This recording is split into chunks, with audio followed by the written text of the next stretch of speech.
Welcome, welcome. I'm so excited today we're going to do a vest.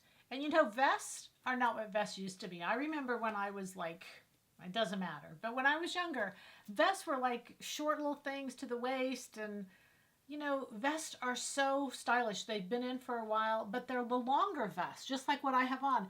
What I love about them is I can throw on, like I have, jeans, a t-shirt, and then just throw a vest on top. And the reason I throw a vest on top is it dresses it up a little bit. It takes an element up. But also for me, if I'm going to a restaurant or someplace inside that's air conditioned, it really is another layer that kind of keeps me warm without wearing a coat.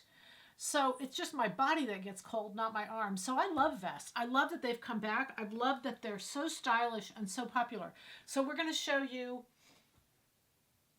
just a little change up on one in particular. I'm going to show you how I made the changes. So keep in mind that the zipper in the back,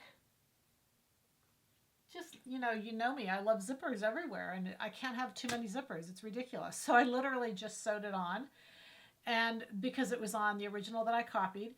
And then if you notice this little lap over here, I just love it. I just really like it. Again, it's so easy to do, changes it up. And then I'm going to talk about the fabric a little bit, because this fabric and pattern combination, it's a home run. I absolutely love it, and I'll tell you why.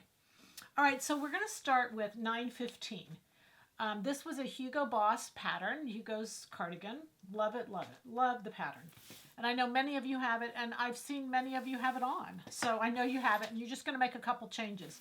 We're only going to use 3 pieces. We're going to use the front, the back, and then the collar. No sleeve because it's a vest. Front, back, collar. All right, so because it's a vest and I want this armhole to be lower, I'm going to lower it 2 inches. So I'm going to come down here. I'm going to measure 2 inches. And then I'm just going to take the French curve and start up at the armhole and just draw a more gradual line. It doesn't matter. This is all styling if you do it exactly right or not, because keep in mind, the two are not going to sew together. The front and the back are just going to lap. They're actually not going to sew together. But I'm going to, again, do that here and put that down to just give myself a little smoother curve to that armhole when I go to cut it out.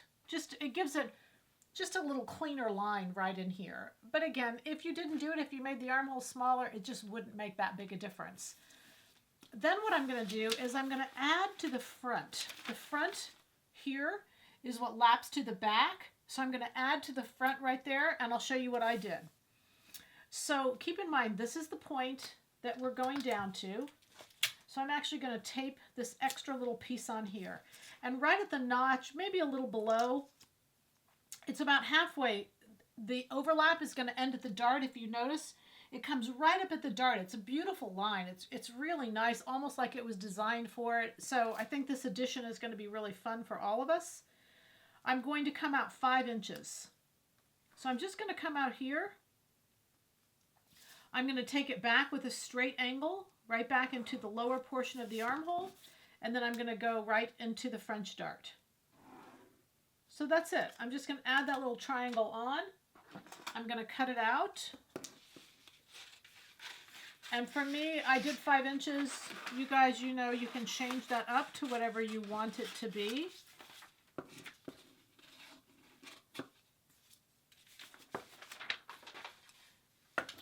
All right, and that's what my pattern is going to look like now. So what I'm going to do is cut lower on the armhole, out here, and then once you sew up the French dart, you see you have that little overhang.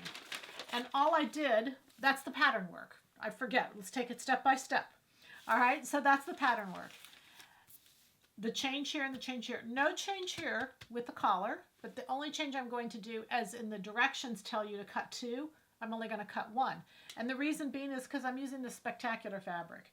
Both sides are beautiful. Both sides I want to show. Also, the reason I picked this pattern is I was going through and I thought, okay, what pattern's best and what's closest and what's this? This has a straight line right down the front of the garment. It's normally cut on the fold because I don't want a double layer, because I have this beautiful fabric that looks great on both sides. I'm using the selvage.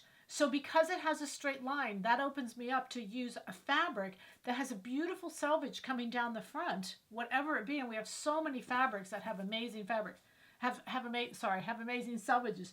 This is fabric number 1506. It's got a silk little bit in it. It's absolutely stunning. So all I did here was I put this right along the selvage and cut it straight. And then I did it on the other side of the selvage also. You'll still need 2 yards. You can't get it out of 1 yard with the length that it is. So you'll still need 2 yards of fabric. But just make sure when you cut the selvage that you cut one for each side. Don't cut the same piece twice. It's actually kind of hard to do because you wouldn't really be able to do that. What I do is once I cut the selvage out on one side, I lay it down right sides together. Now, let me just show you what my thinking on this. Because I wanted the dark side out, but I wanted the lighter color to peek through a little bit, that's why I did the right side sewn, let's call the black side the right side. So I sewed the right side of the black, which was the wrong side, to the right side of the side panel. So let me just say, so that you can see that this became the right side, the lighter side, and the black actually became the wrong side because it's going to flip out. So when I'm sewing it, what I wanted is I wanted the black side to be on top, but I wanted just a little bit of the shadow of the light side to go up. So all you want to do is think it through. What do you want? You may want the black side to be all one and flip out to the light side. I just wanted a little bit of that shadow so you could easily see that the fabrics were just stunning both ways, but I didn't want it to be the main color that came up. What I love about using a black and white per se, this is kind of a black and cream, is that I can use color as the base, and so that when I wear it, it looks different every time. If I do a black and white and always wear it with black, it's going to look black and white. But I can change up the bottom layer. This is Chanel's top. It's 116, and I just absolutely love it. In a vibrant color, this is the Ming. It just really looks clean and classic and cool. So I hope you like it. All right, so that's my fabric choice. That's why. Great combination front and back. This has a wool in it, but it's such a small amount of wool. It really is a silk, is really what it is. It's a beautiful piece of fabric. All right, so I've got my pattern changes. I know where I'm going. I've got my fabric selected, how to cut it out. Just make sure that when you cut this out, you lay it one way here and then face down on the other side so that you actually get 2 different sides. You are not going to have a facing. This is just a single layer that folds back. So it's a much lighter feel to this whole garment. And because you've only got the 3 pieces and 1 layer, it's really beautiful. Okay, then let's go on to sewing, just so I can cover that for you. What I did is I serged the armhole. Well, make the dart first, sorry. Make the dart first, always make the darts first. And then serge down the side and serge the bottom. You don't need to serge here because you're going to sew it to another piece. And then on the back, I sewed the zipper on. I serged the side, and serged the bottom again. Because if you notice, I overlapped it, and I wanted the coloration to show. I wanted that ragged edge to show, which is why I didn't tuck it under, because I wanted it to be more abrupt so that you can see this triangular piece on the side there.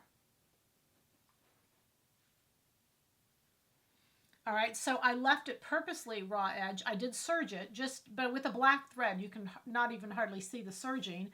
And then I just took the front and overlapped it to the back and stitched it in place. Now you don't have to stitch it because I'm going to come back with these buttons. And the beauty of these buttons, I mean, there was 2 purposes for the buttons. Number 1 was just because they look fabulous. These buttons are metal. We'll have them online. They're really beautiful. I've looked so long for these great buttons, and I'll show you why in a minute. You can have the buttons, and you can literally just button it closed and leave the side open. Just with the way I was doing it, I wanted to make it a little more secure feeling, so I stitched it down. And you do the same thing to the other side. Then I just hemmed the armhole.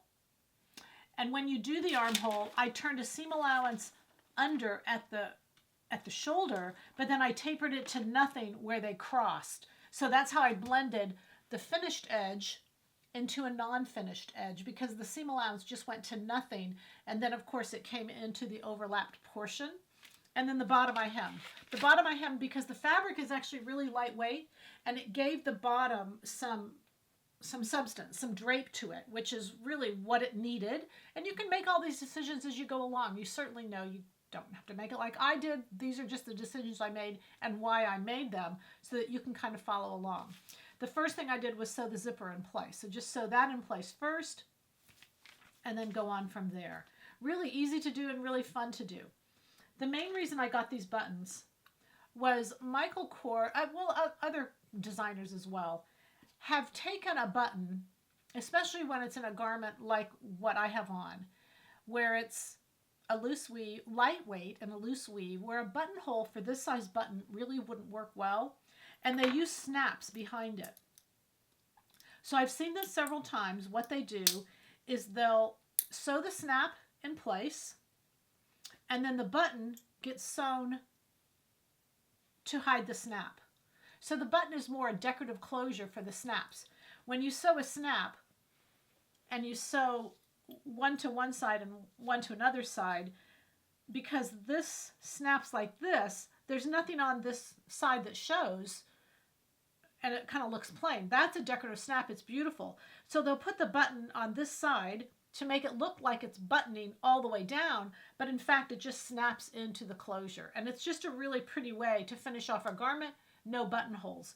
So one snap and one button makes it complete. And really, it's really nice. I've seen it, like I said, Michael Kors I've seen it with, but I've seen several other designers, so that if you wear it open, you know, for instance, if I decide to put a button here at the front, I could just do a snap, and I would do this snap on the wrong side and this snap on the right side, so that if it hung open, it would be attractive, but yet functional, as well as having a closure on it.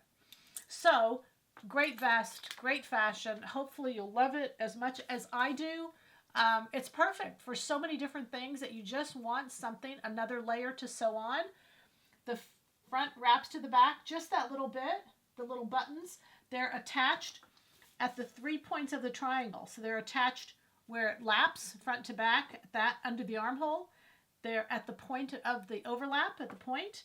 And then at the very bottom of the French dart is where I sewed those 3 buttons. Boom, boom, and boom. And of course from the back, you look skinnier because you got all this stuff going on. And it's good for attention. Okay. All right, so from Silhouette Patterns, happy sewing. Enjoy your new vest. Pattern number 915, Hugo's favorite cardigan. Great pattern. Happy sewing from Silhouette Patterns.